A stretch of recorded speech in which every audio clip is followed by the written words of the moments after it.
Hello दोस्तों।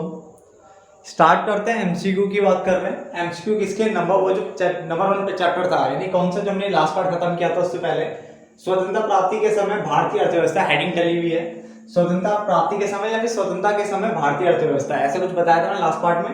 ठीक है ना, तो उसके एमसीक्यू कर लेते हैं, बट उससे पहले सुन लो प्लीज। जो मैंने आपको लिखवाया है वो समाप्त हो चुका है, आप उसको कंप्लीट कर लेना। ठीक है ना, जो मैंने आपको अब तक 5 पार्ट करवाए थे, आप प्लीज उसको ढंग से पढ़ लो, क्योंकि अगर आप उसको पढ़ लोगे ना तब इससे, मैं सच बता रहा हूँ, आपके सारे आप अपने बुक के पीछे क्वेश्चन करना वो वैसे ही हो जाएंगे।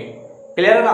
बस एक आध पॉइंट अगर आपको एक एक नंबर के देखने तो आप देख सकते हो, मैं करवा रहा हूँ। ठीक है ना, बट मैं यही बोलूंगा पहले प्लीज उसको डीपली आराम से पढ़ लो। कॉपी में सब कुछ लिखवाया गया अभी तक, और अब मैं ये भी लिखवा दूंगा, तो इसके अलावा इसका मतलब फिर कुछ बचने वाला नहीं है, कहीं से बाहर से नहीं आएगा, सब कुछ वहीं से आएगा। सबको थोड़ा ध्यान से क्वेश्चन को पढ़ना है। ठीक है, खासकर वो एजर्शंस वाले क्वेश्चन। ठीक है ना, क्योंकि वहां पे कथन पढ़ने पड़ते हैं कि ये वाला सही है या दूसरा सही है, दोनों सही है। अगर दोनों सही है तो क्या वो उसका ठीक रीजन है या नहीं है, कारण है या नहीं, पढ़ना पड़ता ना।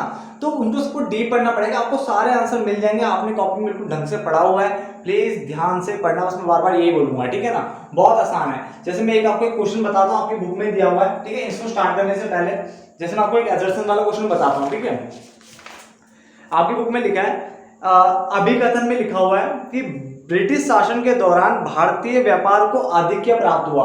तो हमें पता है, बिल्कुल सही बात है, भारतीय जो व्यापार था ना उसको आधिक्य मिला था। आधिक्य का मतलब होता है जब निर्यात अधिक होता है, किससे, आयात से। तो बिल्कुल सही बात है, तो पहली लाइन सही है। उसका जो तर्क है वो समझ लेते हैं। तर्क में लिखा है, ब्रिटिश ने व्यापार आधिक्य का उपयोग भारत में अपने प्रशासनिक खर्चों को पूरा करने के लिए किया था। बिल्कुल सही बात है, उसने अपने खर्चों को पूरा करने के लिए किया था, युद्ध के लिए किया था, हमें पता है। मगर ये व्यापार आधिक्य से इसका कोई मतलब थोड़ी ना लग रहा है। ठीक है ना, इसको तो ये बोलना चाहिए था कि व्यापार आधिक्य था क्योंकि हमारे यहाँ से रॉ मटेरियल यानी कच्चा माल था वो बाहर लेके गए थे, है ना, और अपने यहाँ से क्या फिनिश गुड लाके दिया था, तो हमारे से बड़ी मात्रा में रॉ मटेरियल लेके गए थे। मानता हूँ ये भी हुआ था प्रसार खर्चों, पर ये पूरी तरह से तर्क इसका जो है सही नहीं है। तो पता चल रहा है साफ साफ, क्योंकि जो व्यापार अधिक मतलब निर्यात है, निर्यात क्यों अधिक था, क्यों हमारे से कच्चा माल ले गए, तो इसकी बात तो कर ही नहीं रहा तर्क में। तो हम बोलेंगे जो इसका जो कथन है, ये जो तर्क है ना, ठीक है, लिखा है अभिकथन ए तथा तर्क दोनों सत्य है। देखो इसका आंसर लिखवा भी लिखा है इसमें, तथा तर्क आर जो है ना अभिकथन ए का सही स्पष्टीकरण नहीं है। तर्क जो है ना वो सही बिल्कुल स्पष्ट नहीं कर रहा चीजों को। ठीक है, क्योंकि वहां पे रॉ मटेरियल की बात नहीं हुई है। तो आप अपनी बुक में पढ़ो, अगर आपकी बुक में ऐसे क्वेश्चन दिए हुए तो आप कर सकते हो, और डीप पढ़ो। अगर ना समझ में आए ना तो कमेंट बॉक्स में लिख लो, मैं बैठा हूं, मैं करवाऊंगा आपको सॉल्व। ठीक है ना, अगर टाइम मिलते ही, बट ठीक है ना। चलो, नंबर 1 पॉइंट नंबर 1, भारत में सबसे पहले रेलवे की शुरुआत कब हुई थी? तो आप क्या बोलोगे, 1853। ठीक है, 19 पता नहीं क्यों आ रहा है बहुत देर से। ठीक है, तो 1853, तो 1853 में क्या हुआ था, रेलवे की शुरुआत हुई थी। मगर अगर क्वेश्चन में ये लिखा हुआ है कि रेलवे का राष्ट्रीयकरण कब हुआ था, या रेलवे लाइन बिछाने की शुरुआत कब हुई थी, ठीक है ना, यानी आरंभ, उसका काम कब से आरंभ हुआ था, तो काम तो भाई साहब 1850 से हो गया था, यानी 1850 से काम शुरू हो गया था।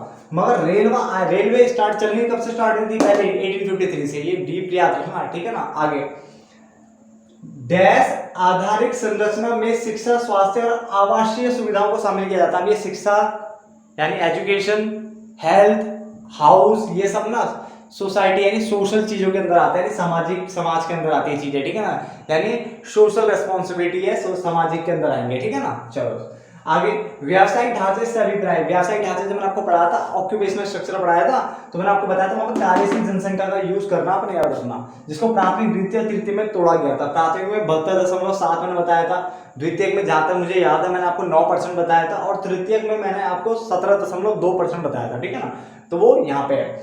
चाहे तो आप इनके रेट लिखने तो यहीं पे लिख सकते हो।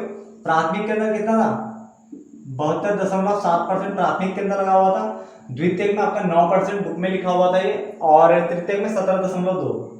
तो ये भी आप यहाँ पे लिख सकते हो, ताकि आपको साथ साथ में याद रहे कि हमने ये पढ़ना है यहाँ पे 17.2, और उसको पीछे मैच भी कर सकते हो चाहे तो आप किससे, ये व्यवसाय ढांचे वाले पॉइंट में जाओ, वहां पे ये लिखे होंगे जहां तक रेट है। ठीक है, तो एक बार मैच कर लेना। ठीक है ना, यहाँ पे लिख सकते हो, उसके ठीक नीचे लिख लो या ब्रैकेट में लिख लो उनके साथ। ये प्राथमिक ब्रैकेट में 17.2, 72.7% यानी 72.7%, यहाँ द्वितीय के ब्रैकेट में 9% और तृतीय के ब्रैकेट में 17.2%, ये आप लिख सकते हो। क्लियर ना। चलो, स्वतंत्रता के समय द्वितीयक और तृतीयक क्षेत्र ऐसे क्षेत्र जो अपने शैशव काल में थे, क्योंकि आप ध्यान से देखो ना तो प्राथमिक क्षेत्र में देखो आपके 72.7% लोग लगे हुए थे, है ना, पर यहाँ कोई भी नहीं लगे हुए थे। ये शैशव काल था उस टाइम पे, क्योंकि इनका ढंग से भी विस्तार ही नहीं हुआ था, इनका विकास ही नहीं हुआ था, इनका किसका द्वितीय और तृतीय क्षेत्र का ढंग से विकास नहीं हुआ था। तो ये अपने शैशव काल में थे, यानी अभी बिल्कुल बचपन टाइप में, ठीक है ना। तो ये पढ़ लेना प्लीज, इनको एक बार नीचे पीछे से मैच कर लेना, ठीक है ना, साथ साथ में। आगे 20वीं सदी की पहली छमाही, छमाही मतलब 6 मंथ, यानी पहले 6 महीने की अगर बात करें, जो 20वीं सदी नहीं 20वीं सदी के जो पहला जो आधा हिस्सा था, यानी 20वीं सदी जब आया तो उसका फर्स्ट हाफ अगर मैं बोलूं, ठीक है, उसके अंदर में देश की कुल वास्तविक उत्पाद जो रियल जीडीपी थी, यानी किसकी बात कर रहे हैं, वास्तविक मतलब रियल, उत्पाद बोल रहे हैं तो उत्पाद मतलब प्रोडक्ट की बात कर रहे हैं, अब यहाँ पे प्रोडक्ट ही बोल रहा खाली, ठीक है ना, वैसे रियल जीडीपी की बात कर रहा है। तो उसमें जो वृद्धि दर हुई थी कितनी थी, 2% से भी कम थी। आपको ये भी याद रखना पड़ेगा कि 20वीं सदी की पहली छमाही, यानी जब 20वीं सदी आया था तो उसका पहले जो हाफ पोर्शन में, पहले हाफ पोर्शन में कुल वास्तविक उत्पाद में वृद्धि 2% से कम थी। बात समझ आ गया। और प्रतिवर्ष व्यक्ति आय की अगर बात करें, उसमें प्रति व्यक्ति उत्पाद की अगर हम बात करें तो उसमें वृद्धि दर क्या थी आपकी, 0.5%। क्लियर है ना। तो यहाँ पे याद रखना, प्रति व्यक्ति उत्पाद बोले यहाँ पे, या फिर थोड़ा सा क्या नाम है, ये आय बोलेगा तो आपने एक ही चीज लिख के आना, 0.5%। क्लियर है ना, ये परसेंट में पूछ रहा है, वृद्धि दर है, क्योंकि क्या वर्ड लिखा हुआ है, दर यूज हो रहा है जगह, दर मतलब रेट होता है। क्लियर है ना। तो हमने कितने पॉइंट कर लिए, 6 पॉइंट कर लिए एक एक नंबर के। उसके अलावा सन 1947 से 1948 में भारत की प्रति व्यक्ति आय कितनी थी, 230 रुपए, मात्र कितनी थी, 230 रुपए प्रति व्यक्ति आय, मतलब हर किसी एक व्यक्ति की आय की अगर बात करें। अकाल क्या होता है, अकाल का मतलब होता है जब आपकी फसलें नष्ट हो जाती है। अकाल एक ऐसी स्थिति है जहां पे फसलें नष्ट हो जाती है और साथ ही सरकार की गलत नीतियों के कारण अनाज का अभाव हो जाता है और व्यापक भुखमरी फैल जाती है। व्यापक मतलब होता है बहुत बड़े लेवल पे, ठीक है, बहुत बड़े लेवल पे भुखमरी फैल जाती है, ठीक है ना। 8 पॉइंट हो गए। 9वां, टाटा आयरन एवं स्टील कंपनी की स्थापना 1907 में हुई थी, जिसको शॉर्टकट में टिस्को बोल दिया यहाँ पे। टी मतलब टाटा, आई मतलब आयरन, ठीक है, एस मतलब स्टील और सीओ मतलब कंपनी, ठीक है ना। तो ये टिस्को की स्थापना 1907 में हुई थी। तो प्लीज 9 पॉइंट आप उतार लीजिए, आगे कुछ और पॉइंट लिख लेते हैं। तो आगे बढ़ते हैं फटाफट से। पॉइंट नंबर 10, स्वतंत्रता प्राप्ति के समय कृषि में भारत में देखो 72.7% लगे थे, मैंने बता दिया। इंग्लैंड तथा अमेरिका में 2% के आसपास लोग ऐसे थे जो कृषि में लगे थे, इसका मतलब वो आगे बढ़ चुके थे। जापान में 12% लोग लगे थे सिर्फ, और जर्मनी में 4% लगे थे, ठीक है। ये डेटा मैं इसलिए बता रहा हूँ क्योंकि आपकी बुक में है और जो बुक में है वो पूछा जा सकता है, इसलिए लिखना जरूरी भी था, ठीक है। बट अगर उद्योग की अगर बात करूँ तो भारत में 9% हमें पता है, ठीक है, हमें यही पता करना। बट फिर भी ये अपने नॉलेज के लिए रख लो कि अगर आ जाए तो हमें थोड़ा बहुत एक बार अगर हम देख ले तो एक्चुअली दिमाग में रहती चीजें, ठीक है ना। तो इंग्लैंड में 42% जो थी वो उद्योग में लग चुकी थी, यहीं से माल उठा करके ले जा रहे थे, नमूने वाला उनको कुछ आधा ज्यादा थोड़ी ना था। अमेरिका 32% और जापान की बात करें तो 39% जो थे वो कहाँ लगे हुए थे, उद्योग में लगे हुए थे, ठीक है। जर्मनी का डेटा नहीं दिया हुआ बुक में तो नहीं लिखा मैंने। आगे स्वेज नहर 1869 में आई थी, ये हमने पता कर लिया था पहले, यहाँ तो कोई दिक्कत है नहीं, ठीक है। भारत में पहली जनगणना कब हुई थी, 1881 में हुई थी, 1881 में हुई थी। और मैंने कहा था जो वो इकोनॉमिस्ट जिन्होंने, वो अर्थशास्त्री जिन्होंने क्या किया था, पर कैपिटा इनकम यानी प्रति व्यक्ति आय की गणना की थी, वो कौन कौन से थे याद है आपको, दादा भाई नौरोजी, फिंडले सिराज, ठीक है ना। जो कुछ मैंने बताया था वहां पे कुछ टीचर फाइंडले लिखते हैं, बट फाइंडले नहीं होना चाहिए, वो फिंडले ही होना चाहिए मेरे अकॉर्डिंग। तो फिंडले मेरे अकॉर्डिंग तो यही है, फिंडले, ठीक है ना, ये वर्ड है, फाइंडले नहीं, मेरे अकॉर्डिंग यही है, ठीक है ना। तो मैंने क्या बोला, कौन कौन से थे वो, दादा भाई नौरोजी थे आपके, फिंडले सिराज थे, William Digby, VK RV Rao और एक था आई थिंक आरसी देसाई, ठीक है ना। तो ये 5 वो इकोनॉमिस्ट थे जिन्होंने क्या किया था, प्रति व्यक्ति आय की गणना की थी ब्रिटिश शासनवानी औपनिवेशिक काल के दौरान, ठीक है ना। तो हमने पढ़ लिया था। तो यहाँ पे फिंडले ही होगा मेरे अकॉर्डिंग, याद रखना, ठीक है ना। और आपकी कुछ बुकों में जो देखा है मेरे हिसाब से फिंडले ही है वहां पे लिखा हुआ, ठीक है ना। बाकी जो टीचर्स की बातें लिखने तो आप ये याद यूज करके आना फिंडले, ठीक है ना। आप चाहे तो उसको काट ही देना कॉपी में ना, फाइनली काट ही देना, आप इसको याद रखना फिंडले, ठीक है ना। आगे जन्म दर और मृत्यु दर की बात करें तो 48 और 40 प्रति हजार, ठीक है ना। यानी जन्म दर 48 प्रति हजार और मृत्यु दर 40 प्रति हजार, मैं समझा चुका था ऑलरेडी पॉइंट, ठीक है ना। शिशु मृत्यु दर 218 प्रति हजार, और वर्तमान में अगर बात करें तो 30 प्रति हजार। ये भी नोट्स में आ चुके थे सारी चीजें। जीवन प्रत्याशा उस टाइम पे 44 वर्ष थी, ठीक है ना, कुछ बुकों में 32 वर्ष लिखा हुआ वहां पे, और वर्तमान में कितनी है 69.4, कुछ बुकों में 68 लिखा हुआ, तो किसी में 70 भी लिखा हुआ है, तो मतलब इसके आसपास है 69.4 के, ठीक है ना। साक्षरता दर 16% ओवरऑल, ये ओवरऑल है, ओवरऑल मतलब क्या है, जिसमें सभी को मिलाकर के देखा गया है, स्त्री पुरुष सबको देखा जाए तो 16% से भी कम थी उस टाइम पे क्या साक्षरता दर यानी लिटरेसी रेट। बट स्त्री की देखे जाए तो 7% के आसपास, यानी बहुत ज्यादा क्या है, इनको अनपढ़ रखा जाता था, ठीक है ना। और 2011 के हिसाब से देखा जाए तो ओवरऑल है, ये भी क्या संपूर्ण बात कर रहा है, संपूर्ण मतलब ओवरऑल, संपूर्ण, तो सब ओवरऑल बात करूं सबको मिलाकर के, स्त्री पुरुष फीमेल मेल फीमेल सबको मिलाऊं तो 74.04।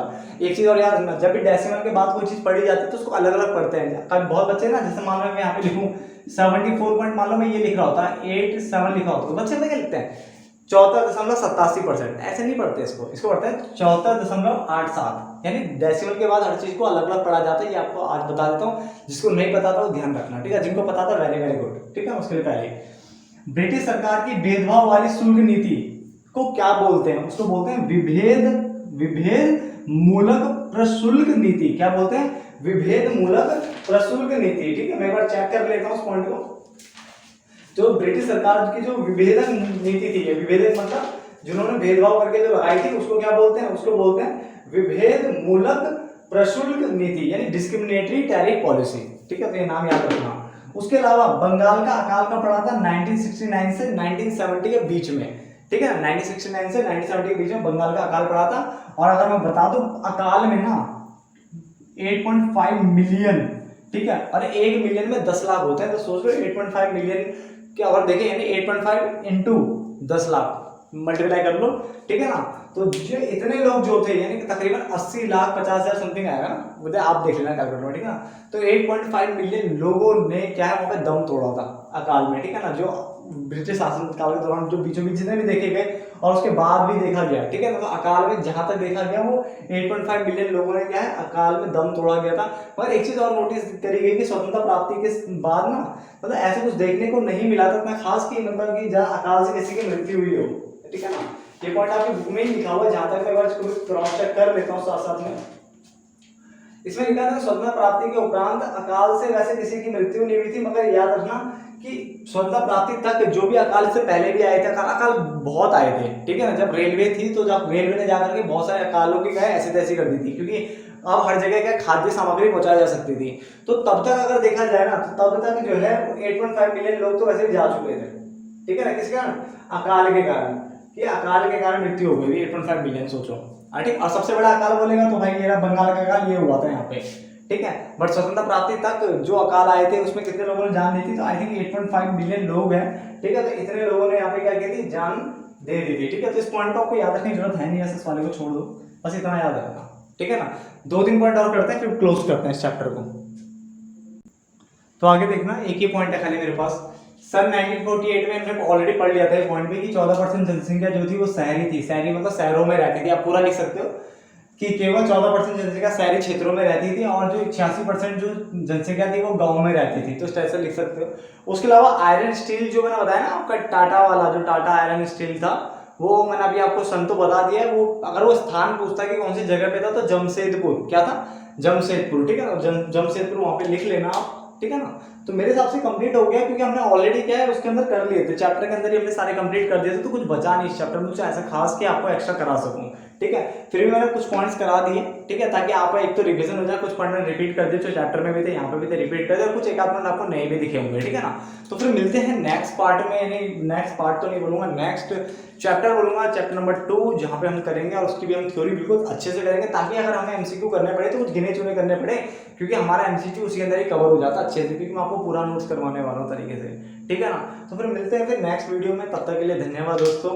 आराम से आप उतारिए, उसको समझिए, लर्न कीजिए, मिलते हैं नेक्स्ट में।